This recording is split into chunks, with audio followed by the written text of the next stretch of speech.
Alors bonjour à tous, donc aujourd'hui je vais vous parler d'un sujet qui peut faire un peu peur au début, donc c'est la prépa. Soit vous êtes un jeune à peu près autour du lycée et vous vous intéressez à la prépa, donc vous pouvez continuer, regarder la vidéo, partager. N'hésitez pas. Voilà. Soit si vous avez fait la prépa et que vous êtes tombé dessus, n'hésitez pas à mettre des commentaires pour mettre aussi vos ressentis par rapport à la prépa. Donc la petite vidéo va se dérouler en 3 temps. Donc dans un premier temps, je vais vous expliquer pourquoi vous pouvez avoir un profil qui correspond aux écoles préparatoires. Ensuite, on va voir les avantages et ensuite les défauts. Et finalement, à la fin, on verra quelques petits bonus. Donc il y a 3 types de personnes pour lesquelles la prépa pourrait vous convenir. Le premier, c'est si vous êtes assez à l'aise en cours, que les cours, la physique ou la chimie ne vous déplaît pas trop. Dans ce cas-là, la prépa peut être faite pour vous. Et c'est vrai qu'on entend souvent que la prépa, c'est la voie royale pour une diversité et une multitude de métiers. Et c'est vrai que ça ne nous ferme aucune porte. Donc ça, c'est vraiment ça l'avantage. On va rester dans du général. Donc si ça ne vous gêne pas de prolonger un peu vos études, il n'y a pas de souci. Le deuxième point, c'est si vous savez ce que vous voulez faire, parfois la prépa va permettre d'accélérer votre carrière ou tout simplement le passage par la prépa est obligatoire. Et finalement le troisième point, et c'était mon cas, c'est que j'avais visité une fac et vraiment ça ne me plaisait pas du tout. Donc ça peut être aussi, si on sait que la fac par le manque d'encadrement, ça va pouvoir vous perdre ou des choses comme ça, et si vous avez besoin d'un cadre assez structuré pour vos études, la fac peut vraiment aussi vous convenir. Au niveau des défauts, il y a vraiment 2 défauts qui sont assez connus, je crois, au niveau de la prépa. Donc le premier, c'est au niveau du temps consacré aux études, évidemment, pendant les 2 années que vous allez passer, ou 3 années pour les plus chanceux, qui vont faire 5 demi.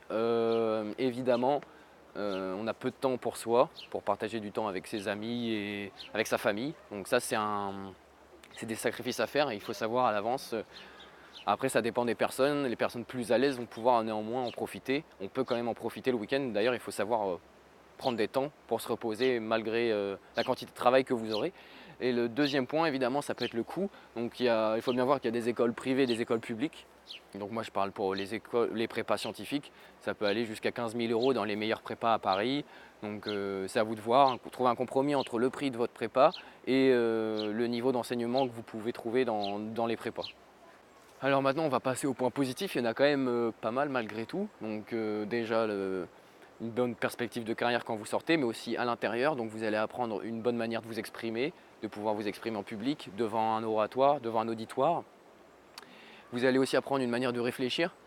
Et ça, c'est très important par la suite, même si vos connaissances brutes que vous allez apprendre dans l'école peut-être ne va pas vous servir après. Mais cette manière de réfléchir est vraiment quelque chose d'important qui va vous rester toute votre vie. Un autre point, et principalement vous allez créer majoritairement dans les retours que j'ai eus d'autres camarades qui étaient d'autres amis qui étaient en école d'ingénieur, il y a plutôt une bonne ambiance malgré qu'il y a une sorte de compétitivité pour le réussir le mieux possible. Il y a vraiment un entraide parmi tous les gens de la promo et ça c'est important. Vous allez vous faire normalement des amitiés fortes. Et le dernier point, c'est que vous allez apprendre vos limites, vous allez apprendre à aller vraiment à vos derniers retranchements et ça c'est bien pour apprendre à se connaître. Voilà, donc maintenant on est arrivé sur la dernière partie où je vais vous parler un peu plus de mon expérience personnelle. Donc c'est les petits bonus en gros que je vous ai annoncé au début.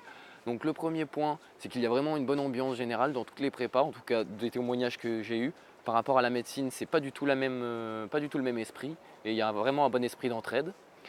Donc il ne faut pas avoir peur de ça parce que j'entends beaucoup de gens qui me posent la question comment ça se passe, est-ce qu'il y a vraiment une guerre entre les élèves? C'est pas du tout le cas.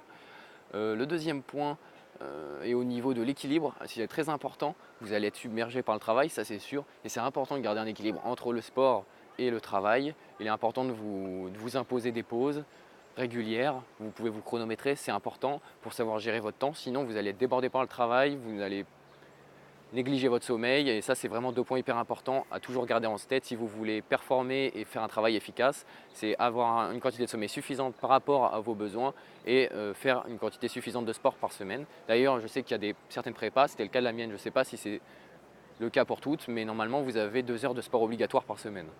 Et voilà, donc le dernier point qui n'est pas des moindres, qui est vraiment important de garder en tête, c'est que si vous faites une année de prépa, vous vous rendez compte que ce n'est pas du tout votre style, votre mode de vie ou votre manière de réfléchir, bref, je ne sais quoi, vous avez votre première année qui est validée comme une année de fac. Donc vous pouvez toujours basculer en deuxième année de fac après votre première année de prépa. Donc c'est pas du tout une année perdue. Et ça c'est quand même, je pense, un argument qui a vraiment du poids. Donc voilà, on arrive sur cette fin de cette vidéo. Merci à Vincent Villaret de m'avoir permis de tourner cette vidéo. Vous pouvez aller voir sa chaîne que je mettrai en description, qui est en bas d'ailleurs. Et voilà. On n'hésite pas à s'abonner. Hein.